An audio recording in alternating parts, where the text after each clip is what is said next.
Good morning and welcome everybody. Welcome back to the Navigating My Aged Care webinar series, and this is the last one, the grand finale.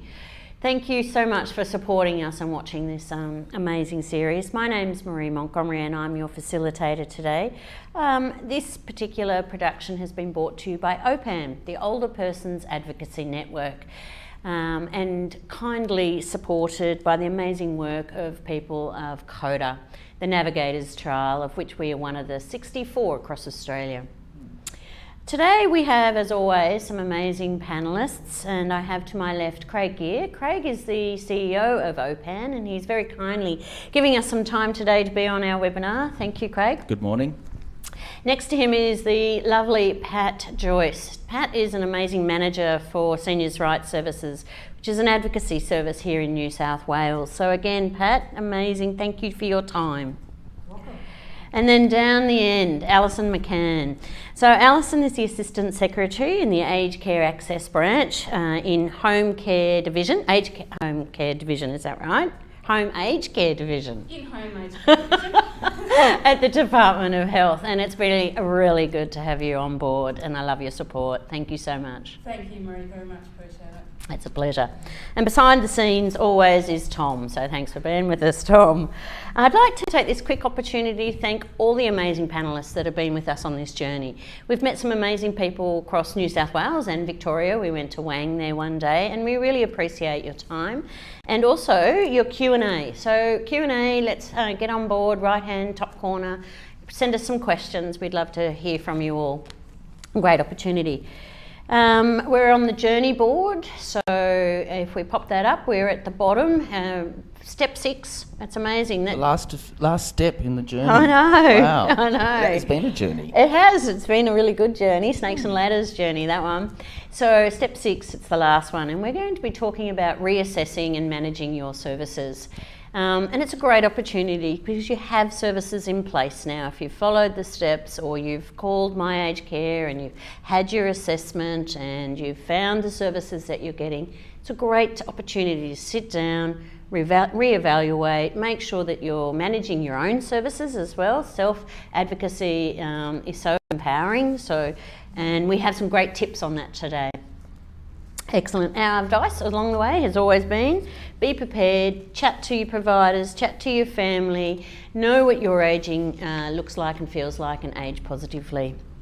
Alrighty, let's go into the talent today. So I'm going to start with Alison down the end. Alison, tell us a little bit about your background and I guess also why you're so amazingly passionate about aged care and getting all the steps in place. Sure. Look, thanks, Marie. And I am absolutely passionate, particularly about ensuring that vulnerable people can access services and that they can access services easily. They can find the information they need to make choices that best suit their needs. Yeah. I've been a public servant for about 25 years, and in that time mostly it has involved service delivery and ensuring that services meet the needs of those people who are accessing it. So for me, it is such a great opportunity to work with such amazing people like yourselves, because we can't do it on our own. Yeah. There are a lot of people that people rely on when they enter the later stages of their lives. Yeah. And that information they're receiving is as important as the information that the government is providing. So being able to work together is fantastic. Yeah. Thank you. Collaborative effort's so much more powerful, isn't it? Absolutely. We meet so many more people. Absolutely. Yeah. Beautiful. Thank you. Thank you. So Pat, tell us a little bit about your background. So I've been a manager of the advocacy team here in New South Wales for about 10 years now, and I've been in this role for 13 after a 30-year career in nursing, rehab, aged care and orthopaedics. So getting older people up, getting them home, and so this is a good, it's a good next step for me, and I love helping older people be empowered and informing them of their rights, right from the right to get the right information and make choices, to have an interpreter, to have individual care plans. So all the rights-based stuff really suits me and our team, and it's really good to be able to help older people navigate the system. It's a bit complicated when you first get in, so yes, so yeah. Beautiful. Love it. Thank you. Excellent. And I imagine your job's getting busier and busier. It is. There's Yeah. lots of changes and lots of people, ageing population. Yeah. So, yeah. we're Wonderful. working Thank hard. you. Thanks for the good work. Greg, I know you're a busy man. So my nursing career has been a bit different. I was started off in emergency at RPA, and then went eventually into the prison system to Okay. look at delivering healthcare services within New South Wales prison system, and that was a really complex, but again a vulnerable group who you were sort of working with to try and improve the system and use the opportunities you had while they were there. That sort of translated into, I suppose, a passion to try and look at improving the system like you do, Alison. I want the system to be easier to navigate for people. I want it to be giving access to people that are vulnerable, and it's something at OPAN that we're really focused on. Yeah. How do we improve access to systems for people, and how do we also make the system more responsive to and more understanding of people's needs? So that's something we're on that journey as well. Excellent. What a great bunch of people, hey? All right, so today, the first session, like I said, we're going to be looking at managing in your services and reassessing those services, particularly looking at a client portal so that you can self-manage. Looking at communication with your provider, so giving feedback and being able to confidently have that relationship to be and say, maybe my services are not being met, and communicate in a way that is effective, and pop in, if need be, a complaint.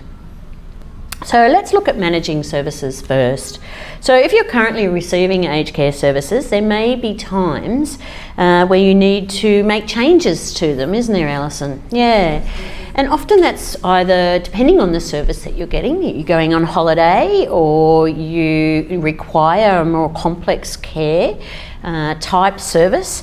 So can you talk to us a little bit about somebody out there who's getting services that just needs to reassess and perhaps manage some of those? Yeah, absolutely. I think in all circumstances, the first conversation should be with their existing provider. Yeah. It's their existing provider who should understand their current needs, and their current needs may be changing over time.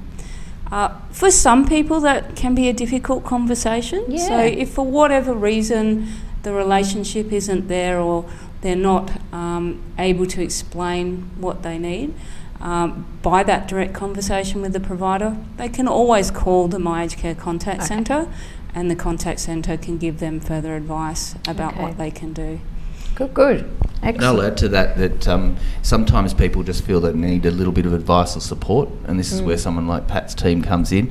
So 1-800 700 600 gets you to an aged care advocate across the country as well. So sometimes that just checking it before you give that call to the provider or to My Aged Care can actually give a bit more confidence, I suppose, into how to raise the issues and have those conversations. Yeah, look, absolutely, Craig, and the role of advocates is absolutely vital in the aged care space, and I would absolutely echo exactly what you're saying.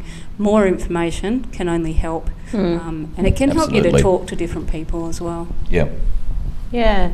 And I think the services, particularly like we're doing now, there's more people having conversations about assisting and finding advocacy and chatting and having a relationship with your provider, breaking down some of those old traditional, I guess, power and differentials and whatnot. Yeah. Excellent, thank you. So I think Tom may have up on the screen now about changing your services if need be. And you can see that there are, how do I change my services? And there are, for each of the services that are highlighted there, Commonwealth Home Support Programs, which in WA they call CHISP. Isn't that new? I was like, what's CHISP? Hi WA. Home care packages, residential respite, etc. It's up on your screen. If you tap onto those, it actually goes through very clearly of how to change your services. And also what's important in regards to that. So you had a lot to do with that website development. Alison, it's so much better. Are you finding people are able to self-manage a lot better? We are finding a lot more people are using the website. Okay. So we're probably getting about 6,000 more users per month than we were previously, which is fantastic. That is. It really is. And I think that's a credit to organisations like yourselves, because you are helping us raise awareness that it is available. Yep. And we're also still receiving a lot of feedback, and we would encourage that feedback, because the website's not for the department's use. The website is for those who are trying to access or to support others accessing the aged care system. So I'm very pleased with the website, but there's always room for us to continue to improve. And that requires feedback too, doesn't it? It's interactive again. Absolutely. Yeah, beautiful. So what I really wanted to talk to you about specifically is what you brought up in the last webinar that we had together, one of the first ones, which was that client portal. So can you talk to me a little bit more about that? Because I've talked to ACAT assessors and across Australia, many people, and they're still unaware that it exists. Yeah, and so it's there's probably a reason for that. So the portal itself has been evolving over the last couple of years. For anyone who has access to MyGov, perhaps for Centrelink or Medicare purposes, or to do their tax, it's in the same location. And it's accessed either from a link on the front of the website, or if you're not yet connected to the portal, you can call the My Aged Care Contact Centre. You'll need to provide your email address, and they will assist you to be able to connect to your portal. The portal itself provides similar information to what the assessors can see and what the contact centre can see. And it will enable you to change your personal details, for instance, like your address. So if your address changes, it's so important to let us know, because if you're receiving home care letters, we need to make sure they get to the right location. So the portal itself is really important. We've done some recent changes and improvements, which enables you to see kind of like a tracker. And it shows you where you're up to in your aged care journey. So if you've been registered, it'll have a tick there that says registered and waiting on assessment. Or if you've had your assessment, it might tick assessment, and it'll say your next step you're waiting for is access to services. See, that's fantastic. That takes that angst away. It's like, what's going on? Why haven't they contacted me? If they've forgotten about me, and that can play, can't it? Absolutely. Yeah. All right. Beautiful. Good. So in there as well, can you view your My Aged Care record? You can view parts of your record, absolutely, and you can certainly view your letters. So if letters have been sent out, you can view those as well. See all the correspondence. Absolutely. Because that's some of the feedback that we've had, is that often the letters might go missing, or someone's missed, been away, or doesn't get there for the postman or whatever, and then there's the risk of people missing out on home care or missing out on an update. So that's really good that there's somewhere else that they can go and check that. That's great. Yeah, absolutely. And Marie, last time we spoke, we also touched a lot on the role of representatives. A representative can also have access to the consumer portal and can see the details of the person they are supporting. Yeah, again, very important as well, because they're the integral part of that relationship as well. Now, I've got a text here, or some Q&A from Mark, and this is really good. The new My Aged Care website is so much better. It's so much easier to find info that I need. So there you go. Fantastic feedback. Thank you, Mark. Thanks, Mark. All right. So let's get on to communicating in regards to with your provider about making a complaint, because sometimes there are thousands of providers and thousands of people utilising services across Australia, and sometimes it doesn't always go to plan. But rather than, I guess, be unhappy or whatnot, communication is the key. Yeah?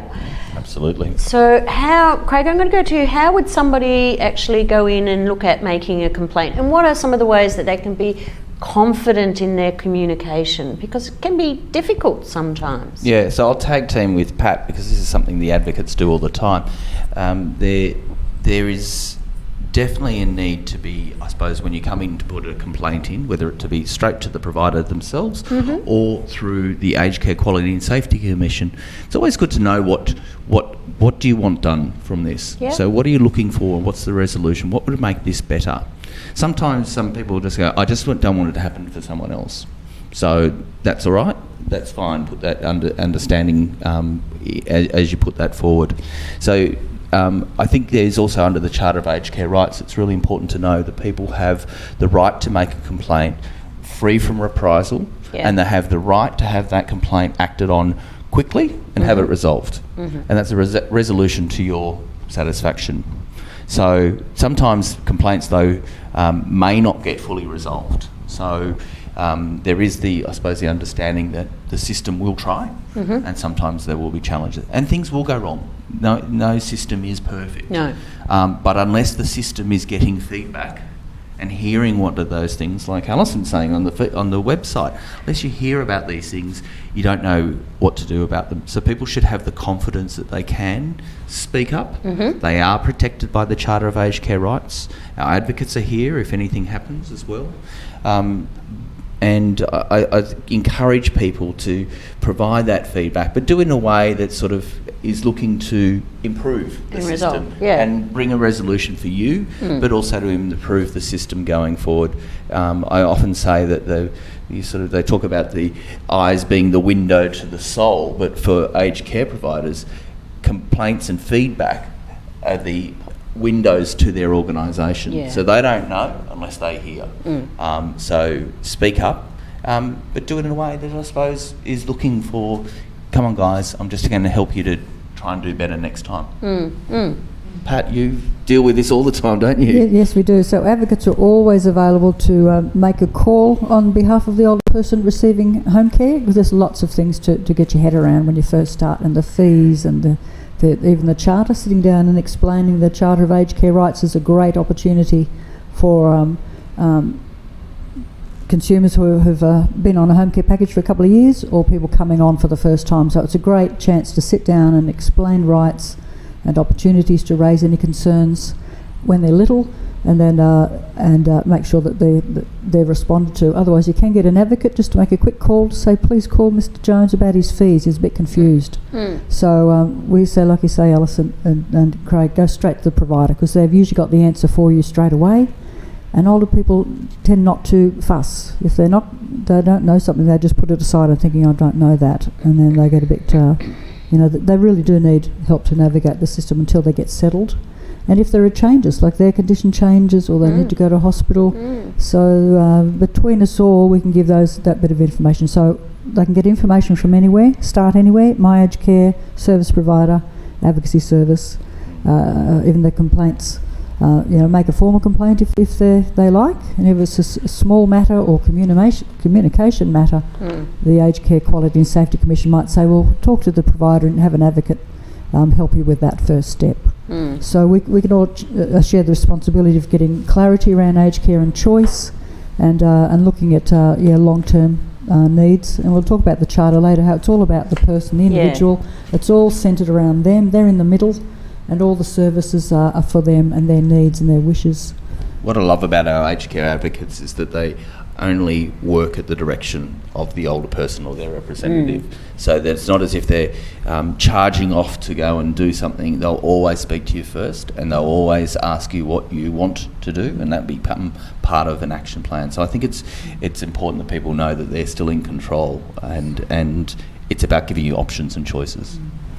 Okay, so Don, you've got a very, very good question here. In the next part of this series, we're actually going to be talking about rights and responsibilities, the Charter of Aged Care Rights and some provider responsibilities. So Don has asked, what do I do if I'm scared that there will be reprisal from my provider should I make a complaint? So we will discuss that in great length in the second one, and I hear you, Don, and I want to spend some time on this with you. So please join us for the second one. We might just move on a little bit as well, because there's another one there from Steve which is similar vein. So both of those are in regards to advocacy, etc. So we will spend some time. But I just wanted to go over, there is a page on My Aged Care as well about complaints. and there are some hyperlinks that you can go to that can assist. There's one directly to OPAN as well. So I think that transparency of the website is also extremely helpful. And you gave me this little one here as well, which is a new brochure, is that correct? Yes, Marie, that's a new brochure that we've developed in the last couple of weeks, and it's essentially providing some advice about, well, I've been registered with My Aged Care, what next? Okay. So that brochure is also available on the My Aged Care website, and if you were after that brochure and some information about how to make complaints, if you scroll right down to the bottom of the front page of the website, there's a link called Resources. Yep. Under Nice that segue, link, I was going there. oh, sorry, Marie. It's all right, we're a tag team. Under that link, you will see how to make a complaint, and there's a really good map of what your options are depending on what part of the system you are in. But you'll also find a link to that new brochure as well. So thank you for drawing that to everyone's attention. Oh, that's okay. So whilst we're on that resources, there's a myriad of resources there for you, which are quite helpful in regards to navigating My Aged Care and resolving certain issues or answering many of your questions. Yes, it's quite informative. Yes. Possibly just to touch on that, when people make a complaint, or through to us, or through to the Aged Care Quality and Safety Commission, they can actually make an anonymous complaint. Yes. So I think where people might be, just to touch on the previous caller's concern, you can actually raise the issue without giving your name. Yes. Obviously that makes it harder for them to come back and tell you what's been going on, but there are protections in place, those sorts of things, but we'll touch on that a bit later in the next webinar. It's such an important conversation to have, yeah, absolutely. So what are some of the tips from you all as we wind up this particular session this morning? How does someone that is vulnerable, that may be receiving services from multiple providers, have a voice? What are some of the tips for them to have a voice? Yeah, Pat. So first off, to be aware of their rights, that all the care and services should be planned around them with their input and at their direction and in consultation. Everything should be very clear and transparent, and they should know about advocacy services and the My Aged Care website, how to make complaints, how to raise concerns, how to speak up, how to change providers. Any questions at all, they know that there's resources for them and people who can help them. They also may need a case manager as part of their home care package to pull all their services together if they've got a lot of health issues. So all those services can be available. They just have to identify that I need help, and then they can go. Okay. And what would they, if they rang My Aged Care, so one of the call centre people, they would assist if they could, or find resources? Yes, absolutely. So if you're calling My Aged Care, then generally you have an idea about that you need support. And so the My Aged Care Contact Centre staff will ask a series of questions just to make sure that they are eligible for support, and they can talk to them about the sort of options that might be available. So I guess for everybody it's important to understand that everybody's circumstance is different. There are different types of services available. So my tip would be, don't be afraid to ask questions. Whether that's the contact centre or advocacy groups or your existing service provider, or if you're starting to talk to other service providers, or your first point of talking to service providers, don't be afraid to ask the questions. That's what everyone is there to do, to share information and to make sure that the support you're receiving matches your needs. Absolutely. So my tip would probably be write it down and get really clear about what you're looking for and what you need. Thanks. This is what I need, and this is what I want from you, provider. There is often, I think, to be honest, there's probably some times where when things start to escalate a little bit, or people start to provide the feedback or the complaint, that the response sometimes might be, well, you can go elsewhere. And I don't think that should be the first option. I think 'Cause sometimes there isn't another there may not be elsewhere. another Yes. elsewhere. It absolutely is still people's choice. You can choose to change providers. That's not an issue. But I want, I suppose, older people and their families to be able to say, let's see if we can work it first, to say, these are my expectations. Yeah. Put it in writing, put it down. This is what I need from you. This is why these are where the things aren't working well for us. Give that to them. Then if you can't go, that you will change. Because I realise there are some steps in changing that sometimes you might be comfortable with what's happening, but using that as an option that you can choose to move. Beautiful. That's very great tips there. So thank you for that. We're getting quite a few little Q&A through, which is fantastic. There's some great ones from Georgia. Where can I order hard copies of the resources on My Aged Care, and does this cost anything? It doesn't cost anything, so you can call the contact centre and they can send those out to you. There you go. And also from Georgia, the Advocacy, is this a free service? It definitely is. So it's Commonwealth funded, part of the aged care system, and we're there to help everyone. There's organisations similar to Seniors' Rights Service in every state and territory, OPAN. We work through OPAN, so we can refer to different states. If you ring and you happen to be in Victoria, we can refer you down there to that group down there can help you. So we talk to each other.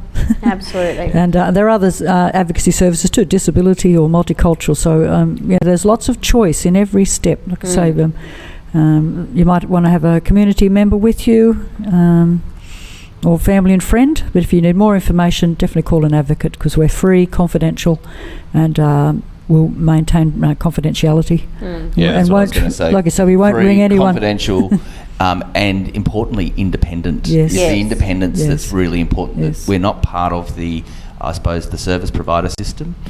While we do receive funding from government to do our work, to pay we for our work with. advocates, we work with, but we're separate from government as well. So I think that's really important, that when you ring 1-800 700 600, that person is to work beside you and for you as an older person. Beautiful. And people will ring and they'll say, well, I've got a question, you probably won't be able to help me. We probably can. If we can't, there's plenty of people to refer you to. That's And it. they've got a silly question. That's probably the very question you need answered. And there's a myriad of resources and people who can help you along the way. Fantastic, thank you. Then also from Audrey, and this is very important as a multicultural country that we are, what sort of services or help are available for non-English speaking people? So, the My Aged Care contact centre? Yep, so if you call the contact centre, you can access a translation information service. Yeah. That has access to a huge number of languages and enables you to communicate using a translator. We also have the same service, a similar service available for Indigenous people who need to access Indigenous languages. And you can also, if you have a representative who happens to also speak English, then they can also engage with the contact centre on your behalf if you choose to. On the website, if you are specifically looking for services who provide services to particular groups, then if you look into the Find a Provider website, part of the website, and you can look at specialities, and that will also give you a guide to those who work with those groups. We've found that functionality of the website extremely good, so that you can look for specific cultures or specific things that are part of you that you require in your aged care services. Yeah, and look, the one thing I would say there is absolutely use the website as a start point. And when you speak to the providers that you're interested in, have the conversation with them as well, just so you satisfy yourself about what is being offered by that provider. Fantastic. Either of you two on that? I know that the the National Interpreter Service is very accessible. We've spoken to them at length. We played one of their videos at one stage on this particular webinar series. So yes, we use TIS as well. Okay, good. And you can enter that from anywhere. You could just ring up and say Italian, and then they'll put you on the Italian interpreter. Then they can help you get to us, or many languages and dialects. So There's different ways of getting to it, or go to one of your community leaders, and they can help you navigate. GPs, community nurses, all those people know about My Aged Care, and they can help with that little brochure. They can get it online and match everything up for you. So, yeah. Excellent. So we're now just gone 10. So that's us for the half hour. It's a quick wrap, isn't it? All right, we'll see you again in half an hour. We're going to be talking about the Charter of Aged Care Rights and the Quality Aged Care Standards. And we'll be talking about the little booklet, the resources that we have for the Charter, and that comes in 18 different languages as well. So we will see you very shortly. See you, bye. Bye.